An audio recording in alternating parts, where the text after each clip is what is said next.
ఇన్నాళ్ళు దేవుడి మీద ఎంత ఇష్టం ఉందో ఇప్పుడు నాకు ఆ ఇష్టం మొత్తం పోయింది. ఎందుకంటే నేను ప్రేమించిన వ్యక్తి నా నుంచి దూరం చేశాడు, నా కుటుంబాన్ని నా నుంచి దూరం చేసేసాడు. వేరు చేయడం సాధ్యమైన దేవుడికి కలపడం సాధ్యము కాదంటావా? అవునండి, అది దేవుడికి చిత్తం అయితేనే.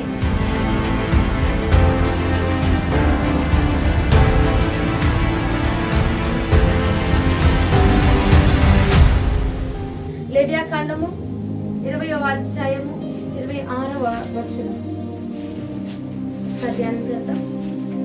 లేవ్యాకాండం 20వ అధ్యాయం 26వ వచనం. మీరు నాకు పరిశుద్ధులై ఉండవలెను. మీరు నాకు పరిశుద్ధులుగా ఉండవలెను. యెహోవాను నేను పరిశుద్ధుడును. మీరు నా వారై ఉండునట్లు, మీరు నా వారై ఉండునట్లుగా అన్య జనులలో నుంచి మిమ్మును వేరు చేశాను. హల్లెలూయా. ప్రభు ఏమంటున్నాడు? యెహోవానైన నేను పరిశుద్ధుడిని.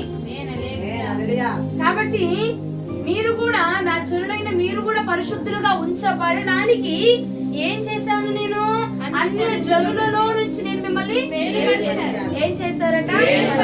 ఎందుకు వేరు చేశారండి? మనము కూడా పరిశుద్ధులుగా పిలవబడడానికి. ఎందుకంటే మన తండ్రి పరిశుద్ధునిగా ఉంచబడ్డాడు. ఆయన బిడ్డలమైన మనము పరిశుద్ధులుగా పిలవబడడానికంట ఆయన మనల్ని ఏం చేశాడు? అన్య జనులలో నుంచి వేరు చేశాడంట. ఇప్పుడు అంతకు ముందు ఏ పేరుంది? పరిశుద్ధుడనే పేరు లేదట. ఇంతకు ముందు యథార్థంగా ఉంటాడనే పేరు లేదు. ఇంతకు ముందు నీతిగా ఉంటాడన్న పేరు లేదు. కానీ ఎప్పుడైతే దేవుడు వేరుపరిచాడో, వేరుపరిచి అంటున్నాడు, ఇప్పుడు నేను నిన్ను వేరుపరిచాను చూసావా? ఎందుకు వేరు చేశారంటే నీకు ఒక పేరు, ఒక ట్యాగ్ తగిలించాలి నీకు. హల్లెలూయా. నీకు ఒక ట్యాగ్ ఉండాలి. ఇప్పుడు ఒక నీకోటి నేను తగిలించాలి, ఒక నామం పెట్టాలి నీకు. అదే పరిశుద్ధుడని నేను పేరు పెట్టాలని ఆశపడుతున్నా. కాబట్టి ఏం చేశాడట? అన్య జనులలో నుంచి వేరు చేసేసాడు. స్తోత్రము కలుగును గాక. ఎందుకు వేరు చేశాడండి? పరిశుద్ధుడుగా మార్చబడడానికి, పరిశుద్ధునిగా మనల్ని తయారు చేయడానికి దేవుడు మనల్ని ఏం చేశారట? ఎందుకు పరిశుద్ధునిగా పిలువబడ్డానికి చెప్పండి. ఇప్పుడు మనకి కొన్నిసార్లు బాధ ఉంటుంది. అయ్యో, బంధువులందరూ మేము దేవుని నమ్ముకున్నందుకు బంధువులు మీరు మాకు అవసరం లేదు, ఇంకా వీళ్ళతో మాకు సంబంధం అవసరం లేదు, వీళ్ళతో మాకు బంధుత్వమే వద్దు, అసలు ఈ జనాంగమే మాకు పుట్టలేదు అనుకుంటాము, అసలు వీరు మా లెక్కలోనే లేరు అని అనుకుంటామని చెప్పి చాలా మంది ఏం చేస్తారంటే క్రీస్తు నిమిత్తము మనల్ని వేరు చేస్తా ఉంటారు. వేరు పరిచిన వారు ఉన్నారు, వేరు చేస్తున్న వారు ఉన్నారు. అయితే అలాంటి విషయాలు ఆ సందర్భం వచ్చినప్పుడు మనం ఏం చేస్తామంటే కృంగిపోతా ఉంటాం, వేసారిపోతా ఉంటాం. అయ్యో, మేము చేసిన తప్పేంటయ్యా, మేమంతా తప్పేం చేస్తాము, మమ్మల్ని వేరు చేస్తారు, మమ్మల్ని కాదంటున్నారు, నిన్ను నమ్ముకున్నందుకు మమ్మల్ని కాదంటున్నారయ్యా. ఆ సెక్షన్ ఒకటి ఉంటే దేవుడే మనల్ని మన బంధువుల నుంచి వేరు చేసేస్తాడు, మనకి ఇష్టమైన వారి దగ్గర నుంచి వేరు చేసేస్తాడు. మనం ఎవరినైతే ప్రాణం అనుకుని, మనం ఎవరినైతే బాగా ఇష్టమని, ఇదిగో ఈ వ్యక్తి లేకపోతే నేను బ్రతకలేను, ఈ కుటుంబం లేకపోతే నేను సర్వైవ్ అవ్వలేను నెక్స్ట్ నుంచి అని మనం అనుకుంటాం చూసారా? ఆ వ్యక్తి దగ్గర నుంచి దేవుడు మనల్ని వేరు చేస్తాడు. హల్లెలూయా. ఆ సిచ్యువేషన్ వచ్చినప్పుడు మనం ఏమో అనుకుంటాము, బాధపడతాం. అయ్యో, అదేంటి, నేను ప్రాణం కంటే ఎక్కువగా ఇష్టపడ్డాను, నేను ప్రాణం కంటే నాకంటే నా కుటుంబమే ఎక్కువ అనుకున్నాను, అదేంటి నా తల్లిదండ్రులు నన్ను వదిలేస్తారా, అదేంటి నా భర్త నన్ను వదిలేస్తాడా, నా కుటుంబం నన్ను వదిలేస్తుంది, అదేంటి నేను ప్రాణం కంటే ఎక్కువ ప్రేమించాను కదా, నేను ప్రేమించిన వ్యక్తి నన్ను వదిలేశాడా, ప్రాణం కంటే ఎక్కువగా ప్రేమించేసా, అదేంటి నన్ను వదిలేయడం, అదేంటి నాకు దూరంగా ఉండడం, అదేంటి నన్ను వేరు చేయడం అని చెప్పి మనము అలాంటి పరిస్థితి వచ్చినప్పుడు ఏం చేస్తాం? కృంగిపోతాం, వేసారిపోతాం, బాధపడిపోతాం. అది సహజం. ఎందుకంటే అప్పుడు దాకా దగ్గరగా ఉన్నాం, అప్పుడు దాకా ప్రేమ చూపించారు, అప్పుడు దాకా కలుస్తున్నాం, అప్పుడు దాకా నీకే తెలియనంత ప్రేమను నీ మీద చూపించి నిన్ను ప్రేమ లోకంలో ముంచేశారు. హల్లెలూయా. అప్పుడు దాకా నువ్వెవరో తెలియదు, కానీ ఈ వ్యక్తి వచ్చిన తర్వాత ఓహో, నేనంటే ఇదా, నాకంటూ ఒక జీవితం ఉందా, నేనంటూ ఇలా ఉంటానా అన్నటువంటి ఆలోచనలు కలిగించి, కుటుంబం ద్వారానే అవ్వచ్చు, భర్త ద్వారానే అవ్వచ్చు, ఎవరి ద్వారానే అవ్వచ్చు, అలాంటి సిచ్యువేషన్, అలాంటి ఆలోచన వచ్చింది. కానీ అలాంటి టైంలోనే, అలాంటి స్థితిలోనే దేవుడు ఏం చేశాడట? వేరు చేశాడు. హల్లెలూయా. వేరు చేసినప్పుడు మనం సహజంగా ఏమనుకుంటే ఏడ్ చేస్తాం, బాధపడతాం, కృంగిపోతాం. ఎందుకు దేవా నాకు ఇలాంటి శిక్ష వేస్తాం? నేను ఏమంత తప్పు చేశాను, ఏమంత పాపం చేసేసానయ్యా, నా జీవితాన్ని ఎందుకు వేరు చేసేసావు, ఇలా ఎందుకు నన్ను బాధ పెడుతున్నావు, హింసించేస్తున్నావు ప్రభా అని మనం చాలా సార్లు కృంగిపోతాము, వేసారిపోతాము, బాధపడుతూ ఉంటాం. అవునంటారా కదంటారండి? మన సొంత వాళ్ళే, నా బంధువు, నాకు ఇప్పుడు అవసరం, ₹1,00,000 అప్పు అవసరం, ఇస్తారు మా మామి నాకు ఇస్తాడు అని నమ్మకంతో వెళ్ళా నేను. ఏమంటాడు? ఇవ్వరు కదా. అప్పుడు మనకేమనిపించింది? నా బంధువులయ్యా, నమ్మానయ్యా నా బంధువుల్ని, నా రక్త సంబంధులే, నేను నమ్మాను, నన్ను మోసం చేశారు, నన్ను వేరు చేశారు, నాకు దూరం చేశారు, నేనేం చేయలేదు వాళ్ళని, కానీ నన్ను దూరం చేశారు అని బాధపడిపోతాం, కృంగిపోతాం, వేసారిపోతాం. అలాంటి సిచ్యువేషన్ లో ప్రభు అంటాడు, వాళ్ళుగా నిన్ను వేరు చేసింది, నేనే నిన్ను వేరు చేశాను. హల్లెలూయా. నీ బంధువులు నిన్ను దూరం చేయలేదు, నీ కుటుంబం నిన్ను దూరం చేయలా, నిన్ను ప్రేమించిన వారు నీకు దూరం చేయలా, నేనే నీకు దూరం చేశా. హల్లెలూయా. ఎందుకో తెలుసునా? నీ జీవితానికి ఒక ట్యాగ్ నేను తగిలించాలి. హల్లెలూయా. ఇప్పుడు దాకా నువ్వంటే ఒక విలువ లేదు, ఒక రెస్పెక్ట్ లేదు, ఒక విధానం లేదు, నువ్వంటే ఒక టాప్ పొజిషన్ లేవు వాళ్ళ లెవెల్లో, ఏదో తగిలించుకున్నాం కాబట్టి ఉండాలి, కన్నాం కాబట్టి పెంచాలి. ఏమండి? అంతేనా కదా? కన్నాం కాబట్టి వీడిని పెంచాలి తప్పదు, కట్టుకున్నాం కాబట్టి పోషించాలి తప్పదు అన్నటువంటి స్టాండ్ లో, అన్నటువంటి బిహేవియర్ లో ఉన్నారు. కానీ అయితే నా యేసయ్య అంటున్నాడు, నేను నిన్ను అక్కడి నుంచి వేరు చేసా, నీకు ఇష్టమైన వాడి దగ్గర నుంచి నేను వేరు చేసా, నువ్వు నచ్చిన దగ్గర నుంచి నేను వేరు చేసా. ఎందుకంటే తెలిసిన నీ లెవెల్ మారాలి, అక్కడ నీ రేంజ్ మారాలి, అక్కడ నీ లెవెల్ మార్చి అక్కడ నీకు ఒక ట్యాగ్ తగిలించి, పరిశుద్ధుడు అనే పేరు తగిలించి, ఇదిగో ఘనత పొందిన స్త్రీ అనే పేరు తగిలించి, ఇదిగో ఒక లెవెల్ లో, ఒక రేంజ్ లో పెట్టి, అప్పుడు నీ లెవెల్ ఏంటో నేను అక్కడ వాళ్ళకి చూపించాలి. హల్లెలూయా. ప్రభువుకు స్తోత్రము కలుగునుగా. కొంచెం బాధగానే ఉంటది, హట్టింగే, చాలా చాలా బాధపడిపోతాం, వేసారిపోతాం. ఆ సిచ్యువేషన్ లో నువ్వు దేవుడి సహాయం తీసుకొని ముందుకు కనుక మనం అడుగు వేయగలిగించండి, మన పొజిషన్ అంతా ఏ లెవెల్ లో దేవుడు పెట్టాలి వారి దగ్గర అనుకుంటున్నాడో, ఏ రేంజ్ లో నిన్ను చూపించాలనుకుంటున్నాడో, దేవుడు ఆ రేంజ్ లో నిన్ను అక్కడ సెట్ చేసేస్తాడు.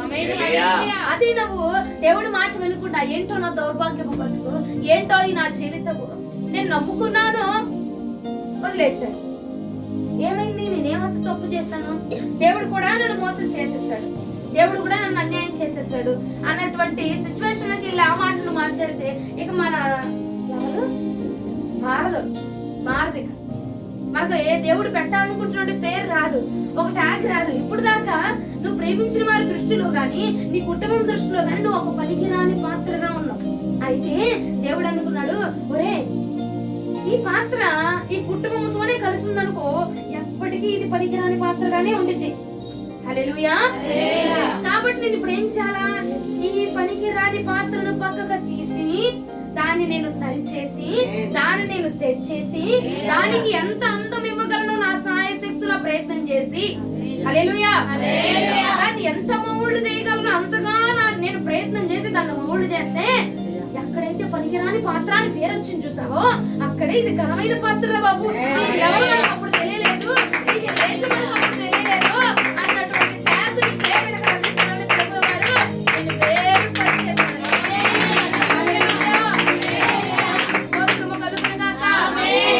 ఏమవుదు, కొంచెం బాధే, కష్టమే, కానీ ఒక్కసారి ఆ కష్టంలో కూడా నా యేసయ్య చెయ్యి పట్టుకున్న వాడు నేనే వేరు చేసా అంటున్నాడు. వాళ్ళ కుట్ర చేశారు, వీళ్ళ మంత్రం వేశారు, ఆమె నిమ్మకాయ కొట్టింది, ఏమో నిమ్మకాయ దొక్కింది అని చెప్పి నువ్వు ఈ వేరే వేరే ట్రాన్స్ లోకి వేరే వేరే మార్గాల్లో పరిగెత్తాల్సిన అవసరం. ఒకసారి వేసి చూడు, ఆయన అంటాడు, నేనే వేరు చేస్తాను నిన్ను. నీ వెనక నీకు విలువ లేదురా నాన్న, లేదు, విలువ లేదు. పరిశుద్ధుడు అనే పేరు నేను తగిలించాలి అక్కడ. నేను అలాంటి వాడు, నువ్వు అలాంటి వాడివని చూపించాలి అక్కడ. నా కుమార్తె కింద భూమి మీద నా కుమార్తెకు నేను పంపిస్తే, నా కుమార్తెను వారు ఇన్సల్ట్ చేస్తా ఉంటే, నా కుమార్తెను త్రొక్కేస్తుంటే, నా కుమార్తెను కాదని చేస్తుంటే, తృణీకరించేస్తుంటే, నా కుమారుని వదిలిపెట్టేస్తుంటే ఎలా నేను ఉండగలుగుతా? ఒక తండ్రిగా నేను ఊరుకోలేను. కాబట్టి నేను పరిశుద్ధుని, నేను నా స్వభావం ఎలాంటిదో నా బిడ్డ స్వభావం కూడా అలాంటిదే అని నేను రుజువు చేయాలి. చేయాలంటే కొంత టైం పట్టింది, రుజువు పరచబడాలంటే కొంత సమయం పట్టింది, కొంత బాధ అనుభవించాలా, కొంత శ్రమ అనుభవించాలా, అప్పుడే నీ రేంజ్ ఏంటో అర్థమైపోతుంది. కాదండి. కొంత సమయం వస్తేనే దానికంటూ ఒక సొగసు తయారైంది, దానికంటూ ఒక స్వరూపం తయారైంది, అదంటూ ఒక వృక్షంలో మార్చబడింది. హల్లెలూయా. ఫస్ట్ విత్తనమే, మొదట్లో విత్తనమే. ఆ విత్తనము ఇంకొకరి చేతిలో ఉండి అది ఫలించబడే రేంజ్ లో ఉంది. అది వన్స్ ఒక్కసారి భూమిలోనికి వెళ్ళి అది పగిలి, అది విత్తనము పగిలి అది వృక్షముగా మార్చబడుతున్నప్పుడు అదే కొన్ని వేల మందికి నీడనిచ్చే విధంగా చేస్తాడు. హల్లెలూయా. చెట్టు కింద నీడ దొరికింది, చెట్టు కింద మంచి ఆక్సిజన్ దొరికింది, ఆ చెట్టు ఫలములతో ఎంతో ఆరోగ్యం దొరికింది, దాన్ని అమ్ముకుంటే ఎంతో ధనం వచ్చింది, ఎన్ని ప్రయోజనాలు ఉన్నాయి. అలాగునా నిన్ను వేరు చేసింది నిన్నేదో తృణీకరిద్దామనో, నిన్నేదో ఏడిపిద్దామనో, నిన్నేదో బ్యాడ్ చేద్దామనో కాదు. ఎందుకు వేరుపరిచి, ఎందుకు నేను సపరేట్ గా పెట్టాడంటే నా దేవుడి దృష్టిలో ఒక స్పెషల్ పర్సన్. హల్లెలూయా. మనుషుల దృష్టిలో మనం లెక్కలేమండి. ఉందా పోయిందా, ఉన్నాడా ఆడు పోయాడా, ఎవరికి లెక్కలేదు, ఎవరికి అసలు చెంతే లేదు, ఎవరు పట్టించుకునే నాదులే లేదు కదండి. కానీ నా యేసు ప్రభు కంట మనము ఒక స్పెషల్ పర్సన్, స్పెషల్. నువ్వు నీకోసం స్పెషల్ గా స్టాండ్ తీసుకొని అన్ని జనుల్లో నుంచి వేరు చేశాడట. ఇప్పుడు చాలా విత్తనాలు నీ చేతిలో ఉంటే దానిలోంచి పాడైన విత్తనాన్ని తీయాలంటే కొంచెం ఏరి ఏరి ఏరి తీసి కొంచెం టైం పట్టింది. అలాగా చూడు, శ్రద్ధ పెడితేనే తీయగలమండి ఆ విత్తనాన్ని. ఎటు దిక్కులు చూసుకుంటూ ఎట్లా మాట్లాడుకుంటూ తీయగలమా? తీయలేము. అంటే చూడు, పాడైన విత్తనం వంటి మనల్ని మన మీద దేవుడు ఎంత ఇంట్రెస్ట్ పెట్టి మనల్ని వేరి పక్కకు పెట్టాడో చూసారా? హల్లెలూయా. నీ కోసం ఎంత ఇంట్రెస్ట్ తీసుకున్నాడు, ఎంత సమయాన్ని కేటాయించాడు చూడు.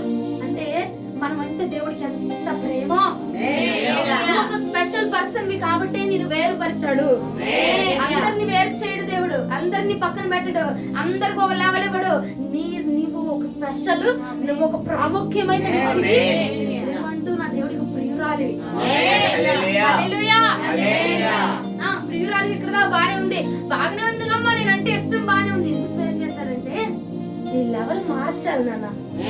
నువ్వున్న రేంజ్ లో, నువ్వున్న ప్లేస్ లో గానీ, నువ్వున్న వ్యక్తి దగ్గరే గానీ, నువ్వున్న కుటుంబం దగ్గరే గానీ నువ్వు పనికిరాని పాత్ర అనుకుంటున్నారు వాళ్ళ మైండ్ వాయిస్. ఇప్పుడు మనము మాట బయటకు వస్తేనే తెలిసింది నా మనసులో నీకేముందో, కానీ ఆయన హృదయాంతరంగంలో ఎరిగిన దేవుడు. హృదయములో నువ్వు నన్ను తిట్టుకుంటుంటే దేవుడు ఊరుకుంటాడా? నా బిడ్డ మీదకి ఏంట్రా మీరు వెళ్ళేది, నా బిడ్డ ఏంటో, నా బిడ్డ రేంజ్ ఏంటో నేను చూపిస్తా అని హృదయములో తలంచిన దాన్ని కూడా ఎరిగి రివెంజ్ చూపించే దేవుడు ఆయన. నువ్వు ఉన్న స్థలంలో జరుగుతుంది అదే సిచ్యువేషన్, అదే. నీ ఇంట్లో వాళ్ళకి నువ్వంటే లెక్కలేదు, నీ ఇంట్లో వాళ్ళకి ఏదో చెప్పాం కదండి, కన్నాం కాబట్టి పెంచాలి. అట్లాంటి సిచ్యువేషన్ లో ఉన్నావు. భర్త దగ్గర కట్టుకున్నాం కాబట్టి పెంచాలి, భార్య దగ్గర కట్టుకున్నాం కాబట్టి పెంచాలి, పిల్లల దగ్గర కన్నాం కదరా, తప్పదు కదరా అంతేనా. పిల్లలు తల్లిదండ్రులు పోషిస్తున్నారు, ఎందుకు? మమ్మల్ని కన్నారు కదా, తప్పదు, ఏం చేయాలా అన్నటువంటి రేంజ్ లో ఉంది. కానీ అది చూసిన దేవుడు ఇక విసుగు చెందిపోయాడు, వేసారిపోయి అన్నాడు, అరే నా బిడ్డ రేంజ్ ఏంటో మీకు తెలియాలి, అసలు నేను ఏంటి, నా రేంజ్ ఏంటి, నా బిడ్డ ఏంటి, నా బిడ్డ రేంజ్ ఏంటో తెలియపరచాలి. కాబట్టి కొంత టైం ఆగండి అని చెప్పి సపరేట్ చేశాడు. ఆ సపరేషన్ లో కూడా ఆయన గొప్ప కృపను దాచిపెట్టాడు. మేం బాధపడాల్సిన అవసరం లేదు. ఒకసారి యేసయ్య మీద పూర్తిగా డిపెండ్, పూర్తిగా డిపెండ్. అటొక్కడు ఇటొక్కడు, అటొక మాట ఇటొక మాట, అదొక చేద్దాము, ఈ ఉపమానం చేద్దాము, ఇది చేద్దాం, అది చేద్దాం, ఏమొద్దండి. పూర్తిగా పట్టుకున్నావా ప్రాణం పోయేంత దాకా, కార్యం జరిగే దాకా, మనకి ఫలితం వచ్చే దాకా, మనం చెయ్యం పొందుకునే దాకా విడిచిపెట్టడానికి వీల్లేదు.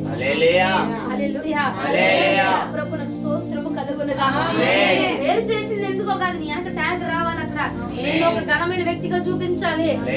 ఇప్పుడు వీడు పాపిస్తోడురా బాబు అన్నాడేమో, అందుకనే అన్య జనుల్లో నుంచి వేరు చేసి ఆడు పాపిస్తోడు కాదురా, ఆడు పరిశుద్ధుడు, ఆడు పరిశుద్ధుడు అని పేరు పెట్టడానికి వేరు చేశాడు. అక్కడ కూడా నీ కుటుంబం నుంచి వేరు చేసింది. అందుకే నీ కుటుంబంలో నీకు ఏ పేరుందో దాన్ని ఆ పేరు మార్చి నీకు పరిశుద్ధుడు అని పేరు రావాలని, ఘనమైన వ్యక్తి అనే పేరు రావాలని, ఆశీర్వదించబడిన వాడని పేరు రావాలని దేవుడు నిన్ను సపరేట్ చేశాడు తప్ప నీకు మరొక ఉద్దేశం లేదు.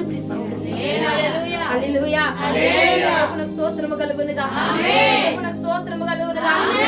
ఇప్పుడు నిన్ను వేరు చేసిందే వేరు పెట్టడానికే, నీ రేంజ్ మార్చడానికే. స్తోత్రము కలుగును గాక. ఒకసారి ఆదికాండము 1వ అధ్యాయం 4-5 వచనాలు ఒకసారి ధ్యానం చేద్దాం. వెలుగు మంచిదైనట్లు దేవుడు చూచెను. వెలుగు మంచిదైనట్టు దేవుడు చూసాడంట.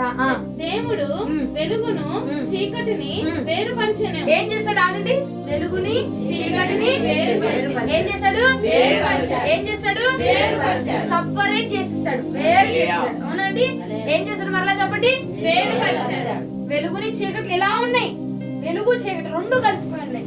రెండు కలిసిపోతే దేవుడు ఏం చేశాడంట? వేరు చేశాడు. వేరు చేసి దేవుడు వెలుగునకు పగలనియు చీకటికి రాత్రనియు పేరు పెట్టాను. చీకటికి వెలుగా రాత్రా? వెలుగునకి ఏంటి పెట్టాడంట? చీకటికి ఏం పెట్టాడంట? అదే వేరు చెయ్యకపోతే పేరు పెట్టడానికి ఆస్కారం ఉండేదంటావా? రెండు కలిసిపోయి ఉన్నాయి. వెలుగేదో చీకటి ఏదో అర్థం కాదు. రెండింటిని ఏం చేశాడంట? వేరుపరిచి తరువాత దానికి ఏం చేశాడు? పేరు పెట్టాడు. నిన్ను నన్ను కూడా వేరు చేస్తుంది.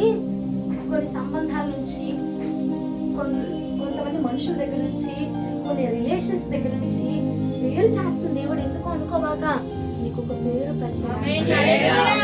మంచిగా దేవుడే వేరు చేశాడు అనుకో, ఉత్తమమైన పేరు వచ్చింది. అపవాదిగాడు కూడా చేస్తాడండి. అపవాది కూడా చేస్తాడు, నిన్ను వేరు చేస్తాడు. ఆ వేరుపాటుగా తగిన పేరు వాడు పెడతాడు. హల్లెలూయా. కాబట్టి మనము దేవుడిని పట్టుకొని దేవుడిని అడుగుని జాడల్లో ఉన్నామనుకోండి, మనల్ని సపరేట్ చేసిన దేవుడా అపవాద అనేది మనం గ్రహించుకోగలుగుతాం. ప్రభువునికి స్తోత్రము కలుగును గాక. హల్లెలూయా. అంటే ఇప్పుడు మనకి అర్థమవుతున్న మాట ఏంటంటే, కొన్ని సంబంధాల నుంచి మనము వేరు చేయబడుట మంచిది. హల్లెలూయా. హల్లెలూయా. హల్లెలూయా. మంచిదే కాదు, అవసరం అది. ఎందుకంటే పేరు పెట్టబడింది, వేరు చేయబడింది. వేరు చేయబడలేదనుకో, నువ్వు నీకు రావాల్సిన క్రొత్త పేరు రాదక్కడ. నీకు రావాల్సిన అక్కడ కిరీటం రాదక్కడ. నీకు రావాల్సిన ఘనత రాదక్కడ. నీకు రావాల్సినటువంటి దేవుడు నిన్ను కిరీటం పెట్టి వెళ్ళగానే కౌగిలించేసుకొని ముద్దాడాలని దేవుడు అనుకున్నాడు. చూసావా? అది రాదు. పేరు చెయ్యబడితేనే పేరు పెట్టబడాలి. స్తోత్రము కలుగును గాక. దేవుడు మనల్ని కూడా వేరు చేయాలని ఆశపడుతున్నాడు. కొన్ని సంబంధాల నుంచి, కొంతమంది మనుషుల దగ్గర నుంచి, కొన్ని వాతావరణాల నుంచి నువ్వు వేరు చేయబడ్డ అవసరం. అవసరం, చాలా అవసరం, చాలా అవసరం. ఎందుకంటే ఎప్పుడైతే వేరు చేయబడతామో అప్పుడు నీది కాని నీ స్వభావం నుంచి మనం విడుదల పొందుకుంటాం. స్తోత్రము కలుగును గాక. వేరు చేసింది ఎందుకు తెలుసా? నీది కాని నీ స్వభావం నీకు ఎక్కడ అంటింది ఆ వ్యక్తి వలన. నీది కాదు స్వభావము, కానీ ఆ వ్యక్తి వలన నీకు అంటింది. వెలుగు స్వభావం ఏంటిది? ప్రకాశించడం. చీకటి స్వభావం ఏంటిది? గాఢాంధకారంలో కమ్మి తెచ్చి ఎటువైపు వెళ్తే ఏ గుంట ఉంటుందో కూడా అర్థం కాదు చీకటిలో. అవునండి. ఇప్పుడు ఆ రెండు కలిసిపోతే దీని ప్రభావము, దీని స్వభావం అక్కడ పనిచేసిందటవా? చీకటి వెలుగు రెండు కలిసి ఏముంది అక్కడ? కనబడదు. కాబట్టి ఎప్పుడైతే వేరు చేశాడో, ఇదిగో వెలుగు, ఇది నీ స్వభావం కాదు, నువ్వు అంటుకోవాల్సిన చీకటితో అంటుకోవడానికి వీల్లేదు. నీ స్వభావం వెలుగు, నువ్వు వెలిగించబడిన వాడవు, నువ్వు వెలుగులో ఉండాల్సిన వాడవు. ఇది నీ స్వభావము. చీకటి స్వభావం అది, దాంతో నువ్వు కలవడానికి వీల్లేదు. నువ్వు రెండు విడిగా ఉండాలి, వేరు చేయబడాలి. అప్పుడే నేను నీకు పేరు పెడతాను. స్తోత్రము కలుగును గాక. వేరు చేసింది బాధేనండి, కాకపోతే నీ స్వభావము ఆ మనిషి ద్వారా నీ కంటిన చీకటి స్వభావాల నుంచి ప్రభు వేరు చేస్తున్నాడు. అవును. అంటే కొన్ని సంబంధాల వల్ల, కొన్ని రిలేషన్స్ వల్ల మనకు కొన్ని చీకటి శక్తులు, చీకటి సంబంధాలు మనకి అంటుకుంటాయి. దేవుడు ఏం చేస్తాడంటే, వీడు వెలుగు సంబంధిరా, వీడు నా బిడ్డ, వీడి మీద వాటి ప్రభావం ఏంటి? లేదు వేరు చేయాలి, లేదు వీడు సపరేట్ చేయాలా. సపరేట్ చేసినప్పుడే వీడు పరిశుద్ధుడిగా మార్చబడతాడు అని చెప్పి ప్రభుల వారు వేరు చేయడానికి చూస్తున్నాడట. ప్రభుల స్తోత్రము కలుగును గాక. ఈ రాత్రి మనమందరం ప్రభు చేతులకు అప్పు చెప్పుకుందుము గాక, వేరు చేయబడదుము గాక. అప్పుడే ఘనమైన పేరు మనకు లభించింది. స్తోత్రము కలుగును గాక. మనది కాదు ఆ స్వభావం, మనకు అంటేసింది. మనది కాదు ఆ లక్షణం, మనకు అంటింది ఆ వ్యక్తుల వలన. కాబట్టి వేరు చేస్తున్నాడు, కాబట్టి దూరం పెడుతున్నాడు. ఉంటది, హట్టింగే, బాధే. ఎందుకంటే ప్రేమించారు, ఎందుకంటే కుటుంబము, ఎందుకంటే నాది నా అనుకున్నావు కాబట్టి బాధే. కానీ నువ్వు అక్కడే ఉన్నావు అనుకో, నీ వాల్యూ జీరో, నీ వాల్యూ జీరో. ఒక్కసారి నా దేవుడు వేరు పరిచినటువంటి ఏర్పాటులోనికి నువ్వు రాగలిగితే, ఆయన ఏర్పాటులో ఉన్నటువంటి అలంకరణ నీకు ధరింపజేసి, ఇది నా కుమారుడి రేజు, ఇది నా కుమార్తె రేజు అని చెప్పి చూపించి, ఇదిగో వీడు పరిశుద్ధుడు, వీడు పరిశుద్ధుడు పేరు పెట్టడానికి నా దేవుడు సంసిద్ధంగా ఉన్నాడు. ప్రభువునకు స్తోత్రము కలుగును గాక, ప్రభువునకు స్తోత్రము కలుగును గాక. నలుగురు వేరు చేశాడు, దాని స్వభావం అది కాదు కాబట్టి నిన్ను కూడా వేరు చేస్తున్నాడు. ఎందుకో తెలుసా? నీది కాదు, నీ స్వభావం నీకు అంటేసిందే. నీ స్వభావం కాదు, నీ స్వభావం కాదు. లోకస్తుల మాదిరిగా ఉండడం నీ స్వభావం కాదు, లోకులతో తిరగడం నీ స్వభావం కాదు, లోకాల వైపు, లోకంలో ఉన్న మనుషుల వైపు పరిగెత్తడం నీ స్వభావం కాదు. అది నీకు అంటింది. దాన్ని నా ప్రభు ఈ రాత్రి వేరు చేయడానికి ఇష్టపడుతున్నాడు, వేరు చేయడానికి నేను ఇష్టపడుతున్నాడట. నేను ప్రార్థన చేస్తున్నా, ఏం మాట్లాడతావు ప్రభు ఈ పూట, ఏం మాట్లాడతారు ప్రభు అంటే, నాకు ఈ వాక్యం చూపించి వెలుగును నేను వేరుపరిచినట్టుగా ఈ జనాంగాన్ని నేను వేరు చేయాలని నేను అవసరం. ఎందుకో తెలిసిన వారికి పేరు పెట్టాలి, నేను వారు క్రొత్త పేరును పొందుకోవాలి. అది వెలుగు సంబంధులు, చీకటి సంబంధులు కాదు. ప్రభువునకు స్తోత్రము కలుగును గాక. బాధగానే ఉంటది, కష్టంగానే ఉంటది, కానీ ఒకసారి నా యేసు ఏర్పాట్లకు వచ్చి చూడు. ఆయన ఉద్దేశం ఏంటో, ఆయన యందు ఏ ప్రణాళిక కలిగి ఉన్నాడో, ఆయన యందు ఏ ఆలోచన కలిగి ఉన్నాడో, అసలు నీ రేంజ్ ఏంటో, నీ లెవెల్ ఏంటో, నువ్వేంటో దేవుడు అప్పుడు చూపిస్తాడట. ప్రభువునకు స్తోత్రము కలుగును గాక. బాధపడిపోతాం, వేసారిపోతాం, ఇక నా బ్రతుకు ఎందుకు, ఇక నా జీవితం ఎందుకు? ఒకసారికేనా అపోస్తులు నూనెలో వేయించబడ్డారట. ఏ పాపం చేశారు? ఏం పాపం చేశారండి? తల క్రిందులుగా సిలువ వేయించబడ్డారట. ఏం పాపం చేశారని? మేము ఏం పాపం చేశామయ్యా, మాకెందుకు శిక్ష అన్నారా? అనలేదండి. అరే ఇందులో దేవుడు మమ్మల్ని వేరు చేస్తున్నాడు. లోకం అలాగా అందరిలాగా లేదు మా చావు, మమ్మల్ని వేరు చేశాడు. మమ్మల్ని వేరు చేసి ఇలా ఉంచాడు కాబట్టి మా పేరు అక్కడ అద్భుతంగా రాసేస్తాడు. అక్కడ అద్భుతంగా ఉంటది. అపోస్తులు, ఇక్కడ భూమి మీద అపోస్తులేనేమో, దానికి మించిన పేరు నా తండ్రి పరలోకం ముందు నాకు పెడతాడు అక్కడ. హల్లెలూయా. హత సాక్షులుగా మార్చబడ్డారంట, హత సాక్షులుగా మారిపోయారు. బాధ నీకు ఏం కాదు. ఒకటే ఈ రాత్రి దేవుడితో చెప్తున్న మాట, నీకు బాధ కలిగినా, నీకు కోపం కలిగినా, నీకు ఆవేశం వచ్చినా, నువ్వు పోయి గోడలను గుద్దేసినా, నువ్వు పోయి అద్దాలను గుద్దేసినా, ఎందుకు నన్ను వదిలేశాడు, ఎందుకు నన్ను వదిలేసింది అని చెప్పి నువ్వు వెళ్ళి గోడలు గుద్దేసి బిల్డింగ్లు పగలగొట్టినా, దేవుడు అంటా ఉన్నాడు ఈ రాత్రి కాలం ముందు, వేరు చేసింది నేనే. ఎందుకు అంటే నేను పరిశుద్ధుడిని, నువ్వు కూడా పరిశుద్ధుడు. నేను రోడ్ల అమ్మడి తిరగన్నానా కాబట్టి నువ్వు కూడా రోడ్ల అమ్మడి తిరగడానికి వీల్లేదు. హల్లెలూయా. అమ్మా నేను ఎవరు అక్కడికి వెళ్ళి ఇక్కడికి వెళ్ళి ఏం చేయనమ్మా, నువ్వు కూడా చేయడానికి వీల్లేదు అని చెప్పి మనల్ని దేవుడు వేరు చేశాడు. కొంచెం హట్టింగే, కొంచెం బాధే, కొంచెం వేసారిపోవడమే అలా అని చెప్పి దిండ్ల మీద పడిపోయి దిండ్లు మొత్తం ముఖానికి పెట్టేసుకుని ఆడవకండి, ఏం చేయబాకండి. దేవుడు మన పక్షముగా ఉండగా వేరు చేయడం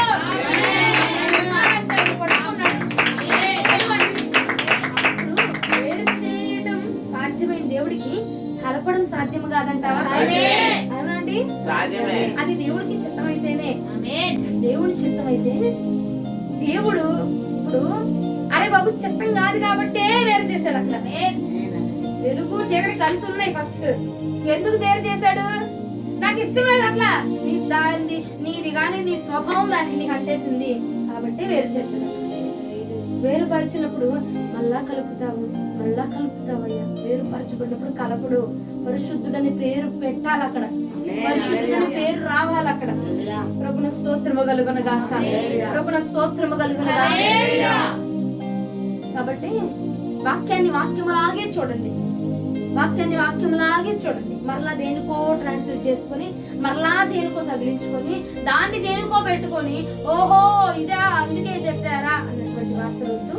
ఎందుకంటే మీరు మాట్లాడిన ప్రతి మాటకి బైబిల్లోంచి వాక్యం తీసుకొచ్చి చెప్పే అంత టాలెంట్ నా దగ్గర లేదు. కానీ దేవుడు నాతో ఏం మాట్లాడితే అది మాత్రమే తీసుకొచ్చి మీ కళ్ళ ముందు దేవుడు నాకు ఇచ్చాడు. హల్లెలూయా. స్తోత్రము కలుగును గాక. చీకటితో కలిసినప్పుడు పేరు చెడు స్వభావం అవ్వచ్చు. లోకంతో మనం కలిసినప్పుడు, ఇప్పుడు పరిశుద్ధులతో కలిసి ఉన్నంతసేపు ప్రార్థన పరుడు, ఈమె ప్రార్థన పరురాలు, ఎంత గొప్ప పేరు ఉంది. అదే నువ్వు లోకస్తులతో కలిసి రోడ్డు మీద ఐకేకలు పక్కపక్కలు చేసావనుకో, ఆ పేరు వచ్చిందా? చీకటితో ఉన్నప్పుడు ఆ పేరు మంద అయిద్దా? అవ్వదండి. ఎప్పుడైతే దేవుడు అరే ఈ స్వభావం నీది కాదురా నాన్న, నువ్వు కొంచెం లోపలికి వచ్చి వాళ్ళని కొంచెం బయటకు పంపించేసే అని చెప్పి కొంచెం వేరు చేశాడు అనుకోండి, అప్పుడు మన స్వభావం మారిద్ది. కాబట్టి చీకటిని వెలుగుని వేరుపరిచినట్టుగా నిన్ను నీ జనాల్ని దేవుడు ఎందుకు వేరు చేస్తున్నాడంటే నీ స్వభావాన్ని మార్చడానికి. ప్రభువునికి స్తోత్రము కలుగును గాక.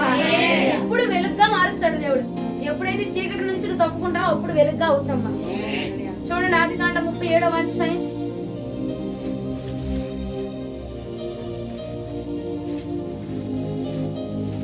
ఆదికాండము 37వ అధ్యాయము 23-24 వచనాలు. యోసేపు తన సోదరుల యొద్దకు వచ్చినప్పుడు వారు యోసేపు అంగిని అతడు తొడుగుకొని ఉండిన ఆ విచిత్రమైన నిలువుటంగిని తీసివేసి అతని పట్టుకొని ఆ గుంటలో పడద్రోసిరి. ఆ గుంట వట్టిది, అందులో నీళ్లు లేవు. ఏమండి, ఎవరండి వాళ్ళు? బయట వాళ్ళ కొని ఏమన్నా ప్రేమించి పెళ్లి చేసుకొని తీసుకొచ్చినటువంటి భార్య సంబంధికుల, భర్త సంబంధికుల?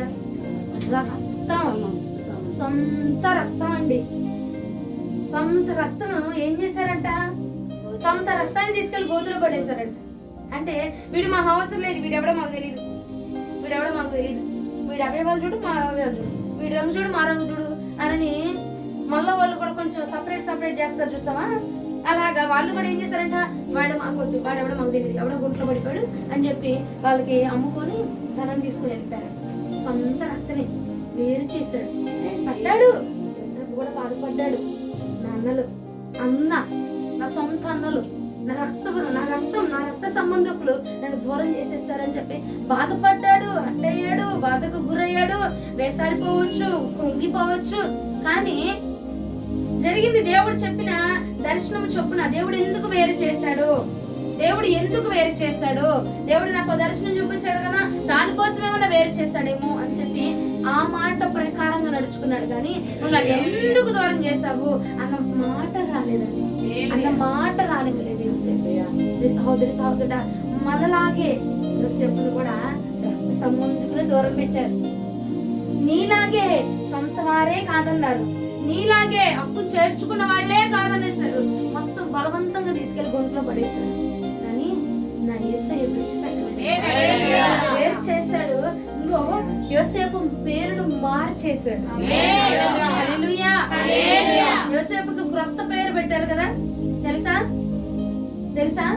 యోసేపుకు కొత్త పేరు పెట్టాడు, కొత్త రాజ్యాన్ని ఇచ్చాడు, కొత్త అర్హతని ఇచ్చాడు, కొత్త అధికారాన్ని ఇచ్చాడు. అప్పుడు దాకా టచ్ కూడా చేయలే. అని వేరు చేసి దేవుడు సపరేషన్ చేసేసాడు, వేరు చేసి గణతని ఇచ్చేసాడు అక్కడ. హల్లెలూయా. ప్రభువునికి స్తోత్రము కలుగును గాక. వేరు చేయబడిన తరువాతే మొదలైంది యోసేపు ఆశీర్వాదం.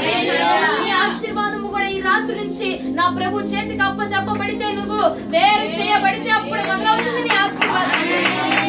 ఎప్పుడు మార్చలేదు నీ ఆశీర్వాదాన్ని. ఎప్పుడు దొంగలించాల్సినంత అవసరం కూడా లేదు, దొంగలించలేడు కూడా. తిరిగి ఎవరైతే గుంట్లో పడేశారో వాళ్ళే వచ్చి ఆహారం కోసం వేసారుకుంటూ సాష్టాంగ పడిపోయి అడుగుతున్నారంట, కొంత మాకూరి పయ్యా, కొంత ధాన్యాన్ని పయ్యా. ఎవరండి గుంటలో పడేసిన వాళ్ళే, ఎవరు వెళ్లిపోటు పడిసిన వాళ్ళే, ఎవరు చీ కాదు అన్నవాళ్ళే, ఎవరు వీడు చచ్చిపోయాడు అన్నవాళ్ళే వచ్చి మళ్ళా దండం పెట్టుకొని సాష్టాంగ పడిపోయి నమస్కారం చేస్తున్నారంట. అదిరా నా కుమారుడు రేంజ్ అని దేవుడు చూపించడానికి సపరేట్ చేశాడు. అక్కడే ఉండి చూపించచ్చు, కానీ అక్కడే ఉంటే అన్నలకు లోబడిపోయే స్వభావం యోసేపు, అన్నల మాట వినే స్వభావం యోసేపుని, అన్నల్ని ప్రేమించే స్వభావం యోసేపుని. కాబట్టి దేవుడు ఏం చేశాడు? చేశాడు. నిన్ను కూడా దేవుడు బ్లెస్ చేయాలనుకుంటున్నాడు, నిన్ను కూడా దేవుడు ఆశీర్వదించాలని రాత్రి వేరు చేయాలని నా ప్రభు ఆశపడుతున్నాడు. జనాంగం నుండి, కొన్ని సంబంధాల నుండి, కొన్ని ఇష్టాల నుంచి నా ప్రభు నిన్ను మళ్ళించాలని ఆశపడుతున్నాడు. ఒకసారి ప్రసంగమా, దేవుడి చేతికి అప్పు చెప్పుకో. ఎందుకు వేరు చేస్తున్నాడు? అది నీ మేలు కోసమే అవ్వచ్చు. యోసేపు లాగా తిరిగి మరలా నిన్ను చీయన్నోడి దగ్గర నేను ఘనంగా నిలబెట్టడానికి అవ్వచ్చు. లేదు అంటావా, నీకు అంటుకున్న చీకటి శక్తుల నుంచి నీకు విడుదల ఇవ్వడానికే అవ్వచ్చు. మార్చు. హల్లెలూయా. రెండు రకమైన వేరుపాట్లు చెప్తున్నానండి. చీకటిని వెలుగుని వేరు చేశాడు దేవుడు. ఎందుకంటే దాని స్వభావాన్ని మార్చాలి. ఇది వెలుగు సంబంధమైనది, చీకటి సంబంధమైన వాడు కాదు వీడు అని చెప్పి వేరు చేయడానికి ఆ వేరుపాటులో ఒకటి. ఇంకొకటి ఏంటిది, యోసేపు అన్నలు తృణీకరించి వేసారిపోయి అరే మాకు అక్కర్లేదురా బాబు వీడని వెళ్ళి కొంట్లో పడేసిన వాళ్ళు ఎవరైతే చీ అన్నారు చూసా వాడి దగ్గర నీ రేంజ్ చూపించాలని చెప్పి వేరు చేయడం మరొకటి. హల్లెలూయా. ఈ రెండు ఏర్పాట్లలో దేవుడు ఈ రాత్రి నిన్ను ఎందులో పెట్టాలి అని అనుకుంటున్నాడో నాకైతే తెలియదు కానండి, ఒక్కసారి నా యేసయ్య చేతికి నువ్వు గనక నువ్వు అప్పు చెప్పుకుంటే ఆయన తన ఏర్పాటులో ఉన్న వేరు పాటులోనికి నేను చేర్చి నా ప్రభు నిన్ను బ్లెస్ చేయబోతా ఉన్నాడు. నా ప్రభు నీకు కొత్త పేరును ధరింపజేయబోతున్నాడు. హల్లెలూయా. హల్లెలూయా. రెండు రకాలు ఉన్నాయి, ఒకటి ఆశీర్వాదము, ఒకటి విడుదల. ఒకటి ఆశీర్వాదం, ఒకటి విడుదల. ఆశీర్వాదంలో ఉన్నావో విడుదలలో ఉన్నావో నాకు తెలియదు, కానీ దేవుడు అన్నాడు ఈ రెండు నువ్వు చెప్పు అన్నాడు. ఈ రెండిట్లో ఉన్నారు నా జనాంగం. ఈ రెండిట్లో కొంతమంది నేను వేరుపరచబడి కన్నీరు కారుస్తున్న వారు ఉన్నారు. వాళ్ళ రేంజ్ ఏంటో నేను చూపించి వాళ్ళని బ్లెస్ చేస్తాను అన్నాడు. ఇంకొకరి రేంజ్ ఏంటి, వెలుగు చీకటి రెండు ఏకమైపోయి వాడి స్వభావము కాని స్వభావాన్ని ధరించుకున్నారు. నేను వారిని వేరు చేస్తాను. ఒకసారి నాకు అప్పు చెప్పుకోమని చెప్పు, ఒకసారి నాకు అప్పు చెప్పుకోమని చెప్పు అని దేవుడు పంపించాడు. రెండిట్లో ఏ సంబంధంలో ఉన్నావు, ఈ రెండిట్లో ఏ ఏర్పాట్లో ఉన్నావో ఎప్పుడు తెలిసిద్దంట అండి, మనము దేవుడి చేతి నాకు అప్ప చెప్పుకున్నప్పుడు మాత్రమే. అంటే ఏంటండి, ప్రేమించిన వ్యక్తి దగ్గర నుంచి దూరం చేయడం దేవుడా, ఆయనేం దేవుడు అండి, ఆయనేం దేవుడు అండి అని అనుకుంటాం. కానీ ఒక చిన్న మాట ఆఖరిగా, విరవబడితేనే మనం పంచిపెట్టబడతాం, విరిస్తేనే అనేకులకు బ్లెస్సింగ్ గా దేవుడు నిన్ను ఆశీర్వదిస్తాడు. హల్లెలూయా. కాబట్టి విరగొడుతున్నాడు, నాకు ఇష్టమైంది నా దగ్గర నుంచి తీసేస్తున్నాడు, నాకు నచ్చిన దాని దగ్గర నుంచి నన్ను చీ అంటున్నాడు దేవుడు, నన్ను చేదరించేస్తున్నాడు, నన్ను అసలు నాకు అర్థం, అసలు దేవుడు వద్దు నాకు. ఇన్నాళ్ళు దేవుడి మీద ఎంత ఇష్టం ఉందో ఇప్పుడు నాకు ఆ ఇష్టం మొత్తం పోయింది. ఎందుకంటే నేను ప్రేమించిన వ్యక్తి నా నుంచి దూరం చేశాడు, నా కుటుంబాన్ని నా నుంచి దూరం చేసేసాడు. ఆ లెవెల్లో ఉంటావు కనుక నేనెవడు బాగు చేయడు. ఒకసారి ఏమో దేవుడు ఎందుకు విరుస్తున్నాడో, ఇది దేవుడి చిత్తం కాదేమో, అందుకే నన్ను విరుస్తున్నాడేమో, ఇంకా పంచిపెట్టడానికి ఇంకా ఆశీర్వదించడానికి విరుస్తున్నాడేమో అని ఒకసారి నా యేసయ్య చేతికి అప్పు చెప్పుకుంటే నిన్ను విరిచి ఆ తర్వాత ఆశీర్వాదం ఏంటో చూపిస్తాడట. ప్రభువుకు స్తోత్రము కలుగును గాక. ఒకసారి చూడు, దేవుడికి అప్పు చెప్పుకి రాత్రి విరవబడతావా, విరవబడితే ఆశీర్వాదం, విరవబడితేనే విడుదల, విరవబడితేనే దీవెన. ప్రభువుకు స్తోత్రము కలుగును గాక. ఇప్పుడు మనం అనుకోవచ్చు, దేవుడు నన్ను దూరం చేశాడు, ఆ వ్యక్తి దగ్గర నుంచి దూరం చేశాడు, ఆ మనిషి దగ్గర నుంచి దూరం చేశాడు, ఆ కుటుంబం నుంచి దూరం చేశాడు అని అనుకోవచ్చు. కానీ మనసు దేవుడు ఆశీర్వదిస్తే గనక అప్పుడు తెలిసిందంటే దేవుడు ఎందుకు విరిచాడు మనం. ప్రభువుకు స్తోత్రము కలుగును గాక. ప్రతి దేవుడి ఆశీర్వాదం అలా ఉంటది. ఆయన విరిచి పంచే దేవుడు, విరగొట్టి పంచుతాడటండి.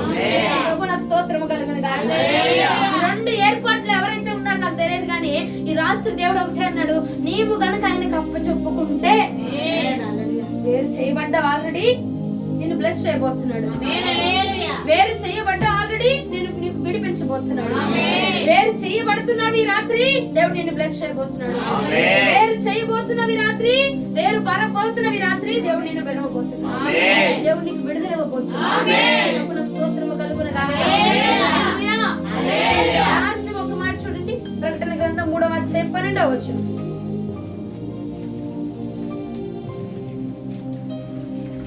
ప్రకటన గ్రంథం 3వ అధ్యాయం 12వ వచనం. నేను ముగిస్తున్నాను. జయించువానిని నా దేవుని ఆలయంలో ఒక స్తంభంగా చేసేదను, అందులో నుండి వాడికి మీదట ఎన్నటికీ వెలుగులకి పోడు. మరియు నా దేవుని పేరును పరలోకంలో నా దేవుని ఎత్తు నుండి దిగవచ్చుచున్న నూతనమైన యెరూషలేమును, నా దేవుని పట్టణపు పేరును, నా కొత్త పేరును వాని మీద రాసేదను. ఏం పేరు? ఏ పేరు? కొంచెం స్వరం వారు చెప్తారా? పేరు దేవుడు నీకు పెట్టుకోవాలి. ఇప్పుడు నాకు ఇది వేస్ట్ రా, పనికి మాలింది అన్న పేరు ఉంది మనకి. ఆ పేరుని దేవుడు దీవించబడినరా, కనురాలైన స్త్రీరా, కనురాలైన స్త్రీ అని పేరుగా మార్చబోతున్నాడు. హల్లెలూయా.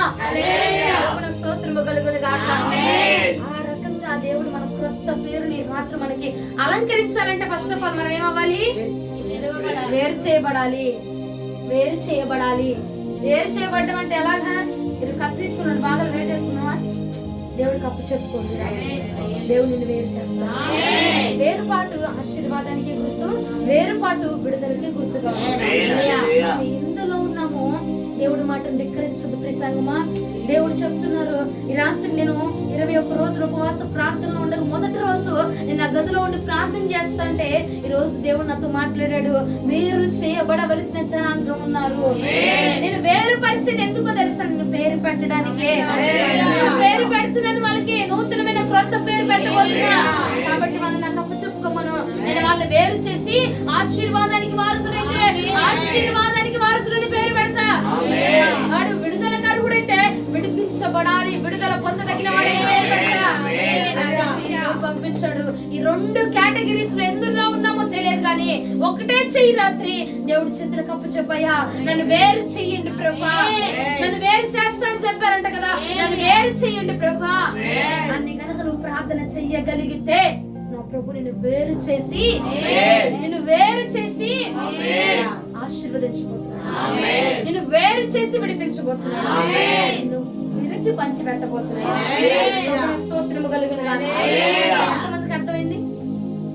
వేరు చేసింది దేనికి? బ్లెస్సింగే. దానిలో మనకి వచ్చే నష్టమేం లేదు, పోయే నష్టమేం లేదు. అర్థమైందా? వేరు చేయబడ్డం ఓకే, బ్లెస్సింగ్ ఉంది, ఆశీర్వాదం ఉందేమో, వేరు చేయబడ్డం. అర్థమైందా? ఓకే, వేరు చేయబడ్డం. మనది కాని స్వభావం మనకు అంటిందేమో, చీకటి స్వభావం, దాని నుంచి వేరు చేయడానికి, విడిపించడానికి దేవుడు మనల్ని వేరు చేశాడు. ప్రభువునకు స్తోత్రము కలుగును గాక. ప్రభువునకు స్తోత్రము కలుగును గాక.